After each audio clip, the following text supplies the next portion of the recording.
En la lección anterior viajaste al interior de la Tierra para comprender mejor su comportamiento. Hoy te toca conocer a Alfred Wegener. Este científico, como muchos otros, se preguntó por el origen y distribución de montañas, océanos y continentes. Estas preguntas dieron lugar a varias teorías orogénicas. ¿Y por qué Wegener? Porque después de muchas discusiones, fue gracias a él que llegamos a la teoría de la tectónica de placas que hoy consideramos como válida. Veamos en qué consistieron las discusiones de aquellos científicos. Vamos a clasificar las diferentes teorías surgidas a lo largo de los años. Durante el siglo XIX y principios del XX aparecieron las teorías fijistas. Estas defendían que los continentes y océanos eran fijos, que siempre habían estado ahí y siempre con el mismo aspecto. Con el tiempo, los fijistas pensaron que podía haber movimientos verticales en la Tierra que explicaran el origen de las cordilleras. Comencemos. 1859. Asaph Hall propone la teoría geosinclinal. Establecía que las montañas se originaban a partir de valles enormes y cóncavos. Con el paso del tiempo y el peso de la sedimentación de estos valles, estos se iban haciendo cada vez más profundos. Finalmente, la presión y el calor del interior de la Tierra los convertía en magmas. Estos ascendían a la superficie deformando el resto de materiales no fundidos y formando así las montañas. Pero otra teoría fijista se debatía entonces. 1829. Élie de Beaumont presenta la teoría de la contracción. Comparaba la Tierra con una manzana. Cuando está fresca, su piel es tersa y suave. Sin embargo, a medida que envejece, su piel se va arrugando. Beaumont sostenía que a la Tierra le pasaba algo parecido, pero debido a los cambios de temperatura. En inicio la Tierra tenía altísimas temperaturas.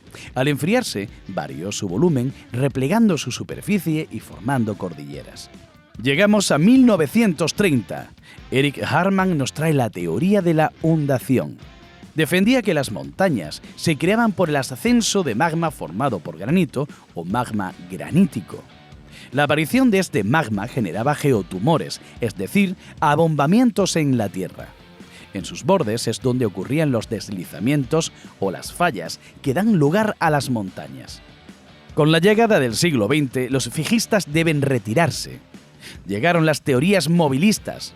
Para explicar la formación de las cordilleras, los movilistas añaden movimientos horizontales a los movimientos verticales que intuían los fijistas.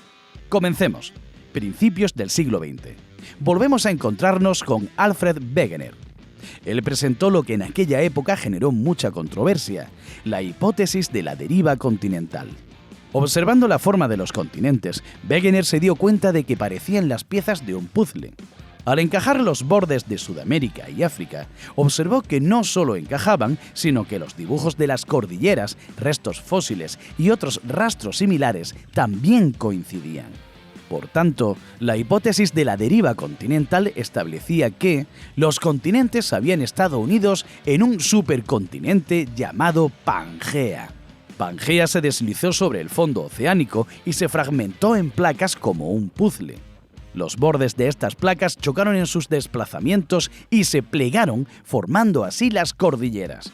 A pesar de que Wegener no se equivocaba, su teoría fue rechazada hasta que en los años 60 se demostró el mecanismo de la dinámica litosférica. Y allí es donde se generan las corrientes de convección. Lo recordaremos de nuevo más adelante. Además de la teoría de Wegener, hubo otras dos teorías movilistas. En 1960, Harry Hess desarrolló la hipótesis de la expansión del fondo oceánico. Esta explicaba la creación de nueva corteza terrestre a través de los movimientos del material del manto. Con su ascensión se formaban las dorsales oceánicas, que es como se llama las cordilleras submarinas. Observó que las rocas eran más antiguas cuanto más lejos estuvieran de la dorsal oceánica.